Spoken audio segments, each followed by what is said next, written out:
Assalamualaikum warahmatullahi wabarakatuh. Apa kabar kalian semua? Semoga sehat selalu dan diberikan lindungan oleh Tuhan Yang Maha Kuasa. Pada kali ini kita sudah masuk pada bab baru, yaitu ketahanan pangan, industri, dan energi nasional. Pada pertemuan kali ini kita akan fokus pada ketahanan pangan dengan subbab potensi dan persebaran sumber daya alam pendukung ketahanan pangan nasional.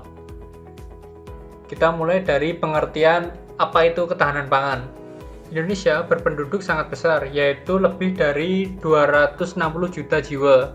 Besarnya jumlah penduduk menyebabkan kebutuhan hidup juga besar dan terus meningkat. Salah satu kebutuhan penduduk adalah energi. Kita tahu bahwa sumber daya energi berasal dari alam. Contohnya batu bara yang merupakan jenis bahan bakar fosil. Selain energi, penduduk memerlukan pangan dan barang hasil industri. Nah, maka dari itu kita akan membahas mengenai pangan terlebih dahulu. Apabila kita menyimak berita dari berbagai media, musim kemarau berkepanjangan menyebabkan kekeringan di sejumlah wilayah. Kekeringan berdampak pada kekurangan air bersih, gagal panen, dan produksi pangan turun. Menurunnya produksi pangan mengancam ketahanan pangan. Apa yang kita butuhkan saat kita kelaparan? Kita pasti membutuhkan makanan atau pangan agar tidak kelaparan. Pangan merupakan kebutuhan pokok penduduk. Setiap orang seharusnya terpenuhi kebutuhan pangannya. Lalu apa itu yang dimaksud dengan pangan?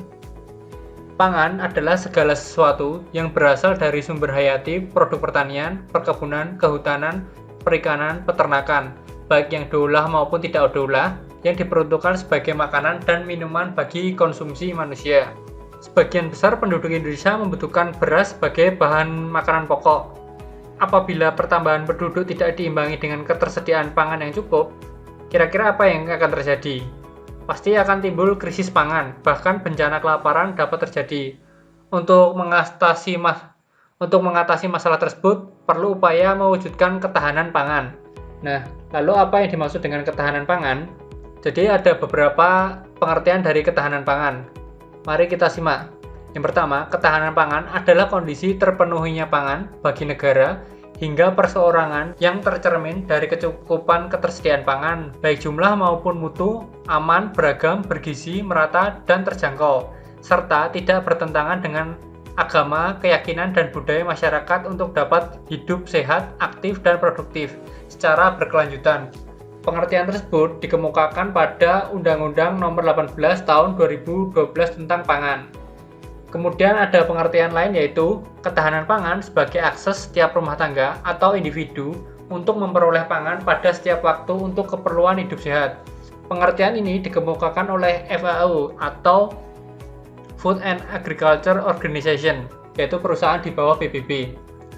Jadi secara garis besar, ketahanan pangan merupakan terpenuhinya pangan bagi setiap individu atau penduduk yang ada di Indonesia. Potensi dan persebaran sumber daya alam pendukung ketahanan pangan nasional terdiri dari beberapa sumber alam.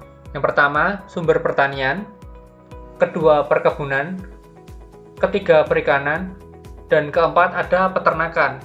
Kita akan mulai pembahasannya dari pertanian terlebih dahulu. Potensi dan persebaran sumber daya pertanian.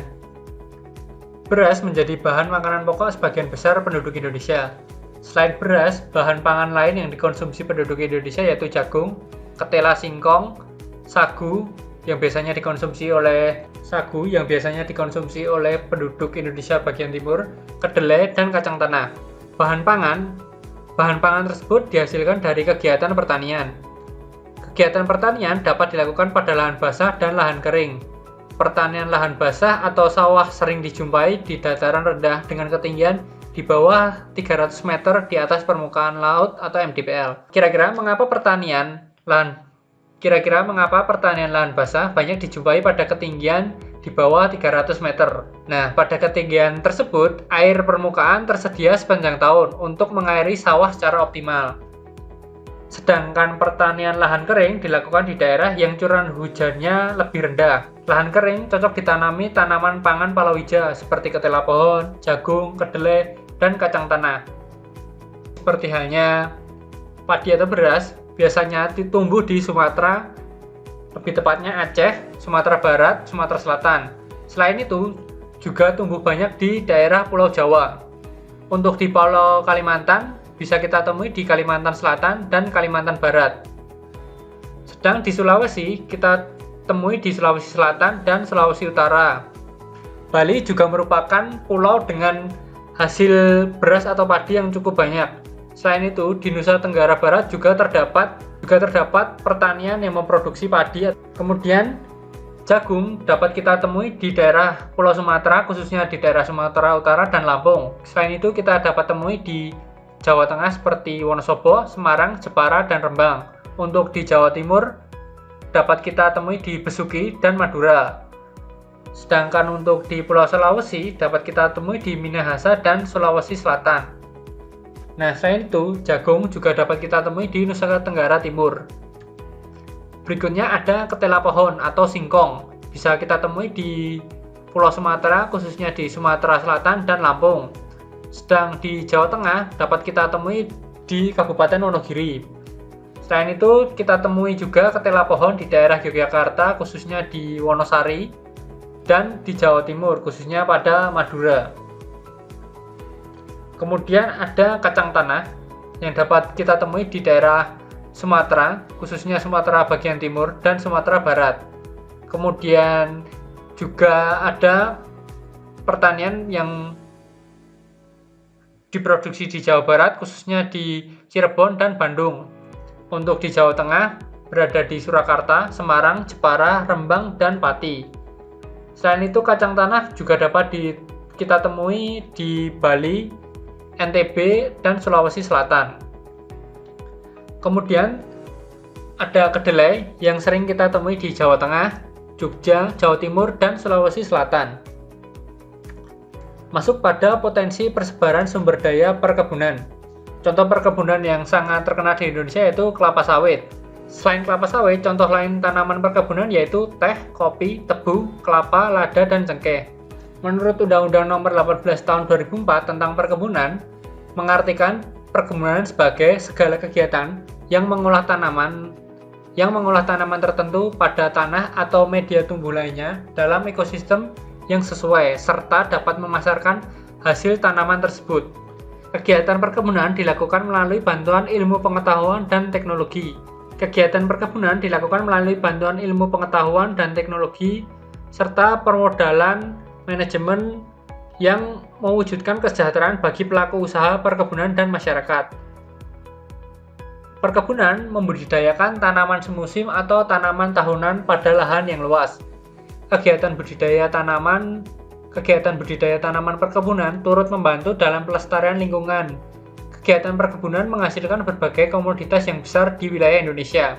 Kira-kira di mana saja persebaran hasil perkebunan di wilayah Indonesia ya? Yang pertama, contohnya kelapa sawit sering kita temui di daerah Sumatera, Kalimantan, dan Sulawesi. Kemudian tebu kita temui di Sumatera, khususnya di Lampung. Untuk Pulau Jawa bisa kita temui di Jawa Barat, Jawa Tengah, Jogja, dan Jawa Timur. Kemudian untuk teh bisa kita temui di Sumatera Utara, Sumatera Barat, Jawa Barat, dan Jawa Tengah. Untuk perkebunan cengkeh dapat kita temui di Aceh, Sumatera Utara, Banten, Jawa Barat, Jawa Tengah, dan Sulawesi Utara. Untuk perkebunan kopi dapat kita temui di Jawa Barat, Jawa Timur, Sumatera Selatan, Bengkulu, Sumatera Utara, Lampung, Sulawesi, dan Nusa Tenggara Timur. Kemudian untuk tembakau bisa kita temui di Sumatera Utara, Sumatera Barat, Sumatera Selatan, Jawa Tengah, dan Jawa Timur. Masuk pada potensi dan persebaran sumber daya perikanan. Sumber daya perikanan berasal dari hasil pembudidayaan ikan dan hasil penangkapan ikan di laut. Luas laut Indonesia mencapai 5,8 juta kilometer persegi atau sekira 2/3 luas Indonesia. Laut seluas ini terdiri dari laut teritorial, zona ekonomi eksklusif, dan landas kontinen. Laut Indonesia memiliki potensi sumber daya perikanan melimpah yang dapat mendukung sumber bahan pangan nasional. Laut Indonesia memiliki potensi lestari penangkapan ikan sebanyak 6,4 juta ton per tahun. Potensi lestari sendiri adalah potensi penangkapan ikan yang masih memungkinkan ikan untuk beregenerasi sehingga jumlah ikan yang ditangkap tidak mengurangi populasi ikan. Jumlah tangkapan ikan dari laut Indonesia yang diperbolehkan menurut aturan internasional adalah 80% dari potensi lestari atau sekitar 5,12 juta ton per tahun. Potensi perikanan di wilayah laut Indonesia memiliki perbedaan, yaitu pada bagian barat dan bagian timur. Di wilayah laut Indonesia bagian barat dengan kedalaman rata-rata 75 meter ditemukan banyak jenis ikan pelagis kecil. Sedangkan di wilayah Indonesia bagian timur dengan kedalaman laut rata-rata bisa mencapai 4.000 meter ditemukan banyak ikan pelagis besar seperti cakalang dan tuna.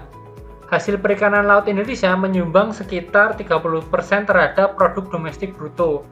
Angka tersebut masih rendah dibandingkan negara lain seperti Jepang, Korea Selatan, dan Vietnam. Hasil perikanan laut Indonesia dapat ditingkatkan hingga 70% terhadap GDP. Perikanan laut Indonesia dipengaruhi oleh fenomena upwelling, seperti yang sudah pernah kita bahas. Upwelling merupakan pergerakan massa air dari dalam laut yang kaya nutrien fitoplankton menuju permukaan laut.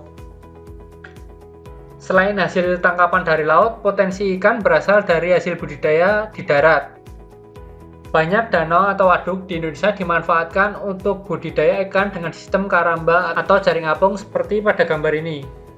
Untuk lokasinya, dapat kita temui di sekitar Danau Toba di Sumatera Utara, Danau Tempe di Sulawesi Selatan, dan Waduk Jatiluhur di Jawa Barat. Di daerah pantai utara Jawa, banyak masyarakat membudidayakan ikan bandeng dan udang di tambak. Indonesia dengan garis pantai sepanjang 95.000 km memiliki potensi lebih dari 3 juta hektar lahan pesisir untuk tambak.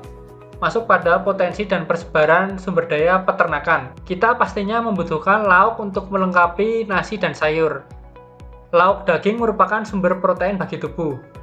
Daging berasal dari hasil peternakan. Nah, pengertian peternakan kira-kira apa ya? Peternakan merupakan kegiatan pengembangbiakan dan pembudidayaan hewan ternak untuk mendapatkan manfaat dan keuntungan ekonomi. Peternakan sendiri dibagi menjadi 3 jenis, seperti ternak besar.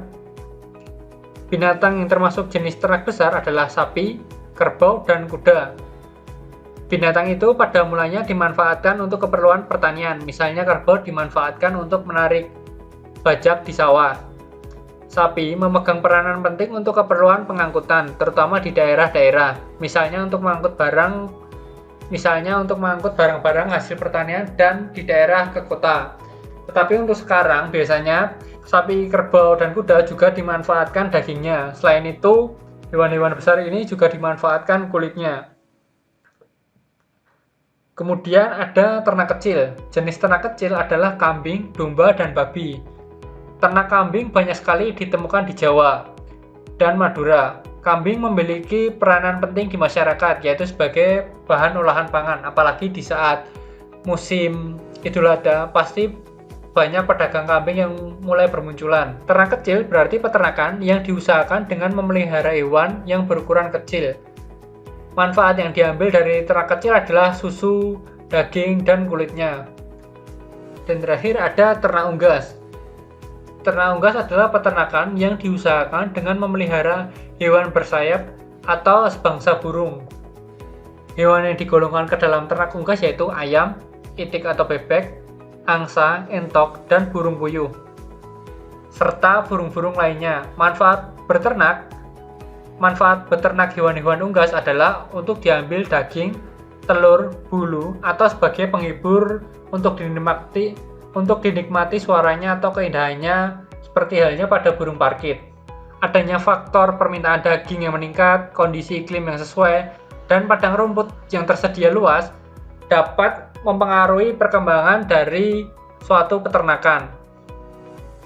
Menurut Kementerian Pertanian, Indonesia memiliki sekitar 58 jenis ternak lokal yang potensial dan dapat dikembangkan menjadi komoditas menguntungkan. Jenis ternak lokal sebanyak itu terdiri atas ternak sapi, kerbau, kambing, domba, ayam, itik, dan kuda.